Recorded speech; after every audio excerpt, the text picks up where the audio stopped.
Hello Glamour Ghouls and welcome back. If you are new here, my name is Midge Munster and on this channel we do all things campy, kooky, glamorous, and spooky. So today we're doing something a little bit different, a little more vlog style. Today I am attending the Oddities and Curiosities Expo in Kansas City, and I wanted to take you all along with me and kind of show you what that's like, see what there is to see. I have actually never been to one of these before. I've always wanted to go, but it's always like fallen on a weekend when I've been out of town or had work going on. So this is the first year it's worked out for me, and I'm really excited to see what it's all about. So I just parked downtown. I'm going to go into the convention center and then I'll catch up with y'all inside.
So it's been a couple of days since the expo.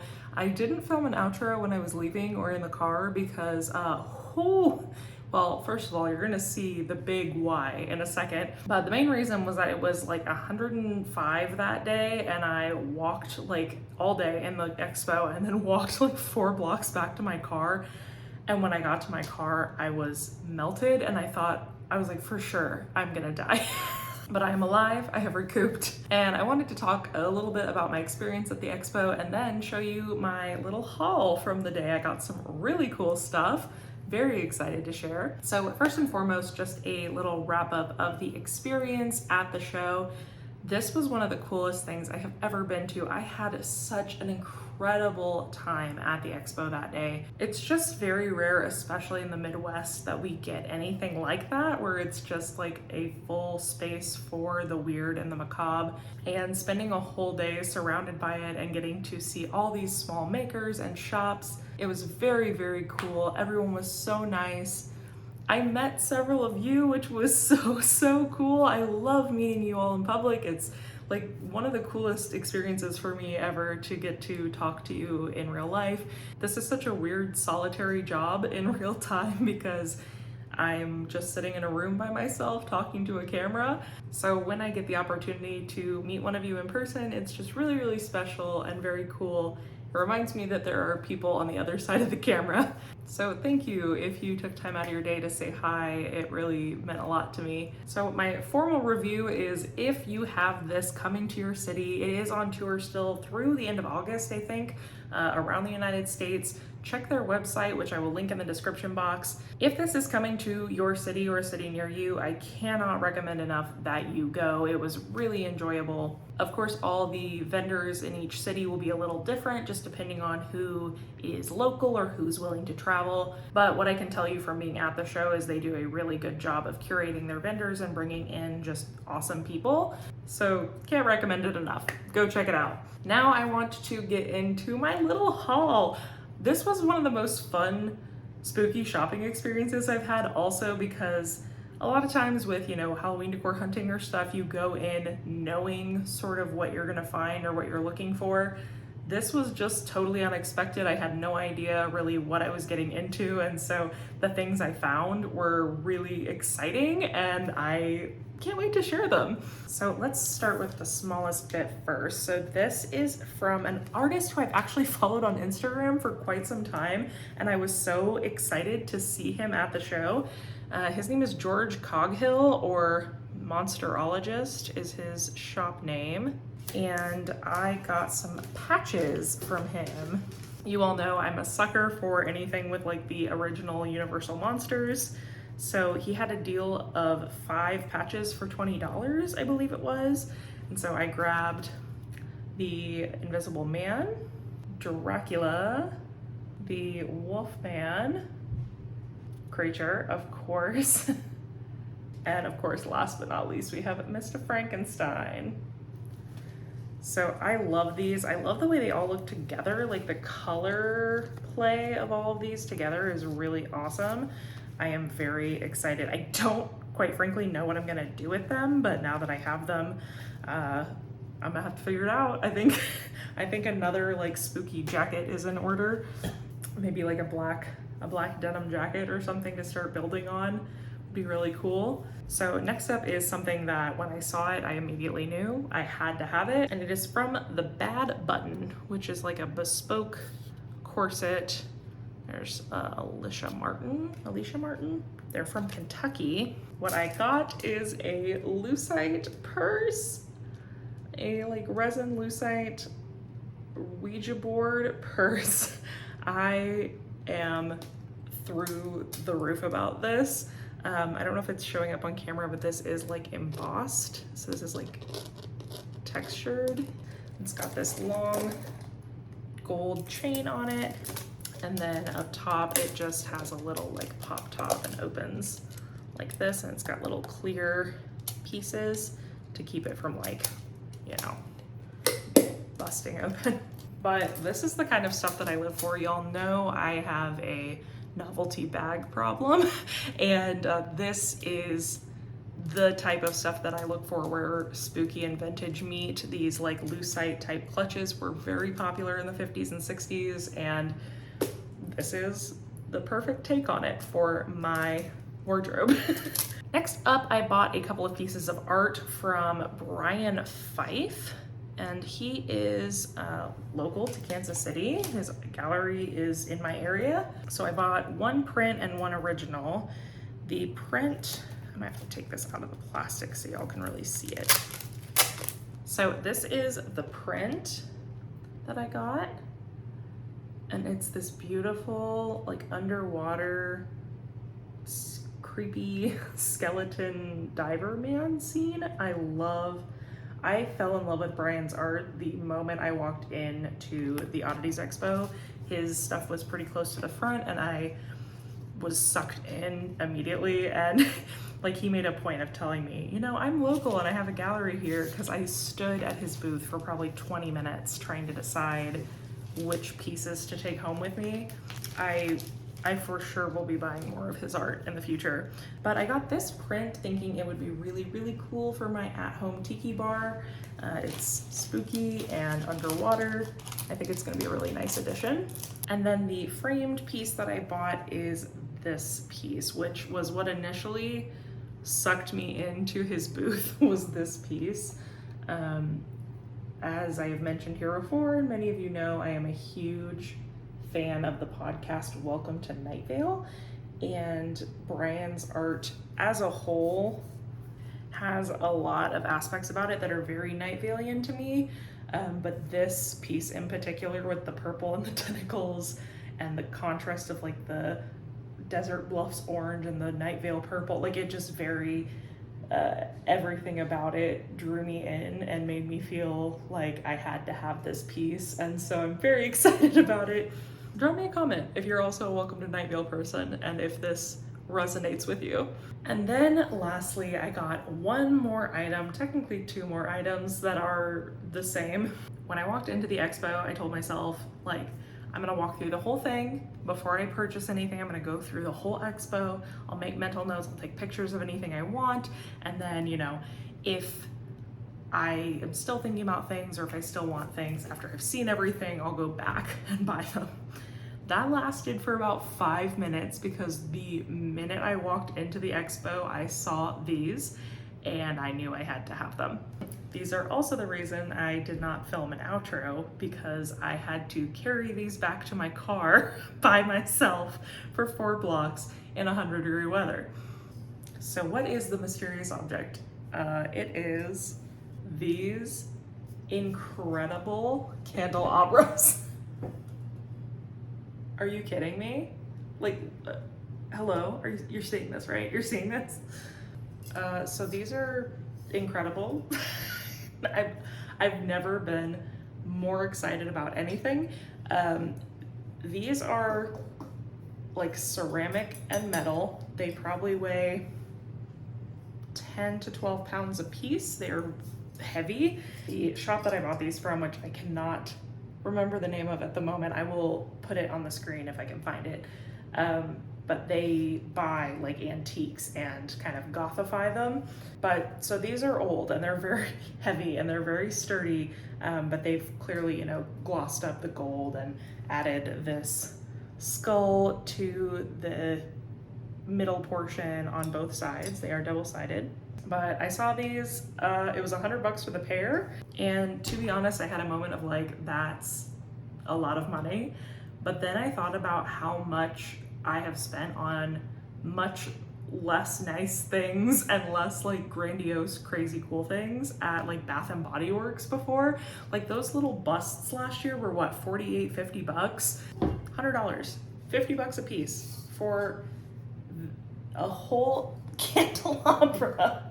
And I love, like, this looks like an urn to me. It's so cool. And I already have one of my themes planned for this year, and these are literally exactly the piece I needed to bring everything together. So I am so freaking excited about these. I think they're stunning, and I love that type of Halloween hunting where I find like a unique one-of-a-kind piece that no one else is gonna have and I can't find anywhere else, that excites me. So I am thrilled to have these. If you are a member of my Patreon, you know I have started doing some theme releases over there, talking about what themes I'm gonna be doing in every room of my house this Halloween. We're starting the party planning extra early this year, and when y'all are watching this, it's July 5th, which means that it's officially Halloween season now. All the major holidays are over. Our next major holiday is Halloween. I am so excited, but I have not yet announced the theme that these candelabras are going to be a part of. So now that you have seen them, I think I will probably do the little theme mood board and release that over on Patreon this week. So keep your eyes peeled for that. I'm really excited to share it with you. All right, so that is it for today's video. I really hope that y'all enjoyed this. I know it was a little bit different, but it was also kind of a different spin on Halloween decor hunting. We got to find some really cool pieces, try something new. Like I said, if you have an Oddities and Curiosities Expo coming to your city anytime in the near future, please go check it out. It's a very cool experience. You won't regret it. As always, if you're not already, be sure to subscribe to the channel before you leave today. We are in the absolute height of Halloween season right now, and you are not going to want to miss a single video. So hit that subscribe button and turn on your bell notifications so you know when I post. We would love to have you be a part of the Glamour Ghoul gang. Thank you all so much for watching. I hope you have a wonderful rest of your day. And until next time, keep it campy, kooky, glamorous, and spooky. Bye! Come out to social life.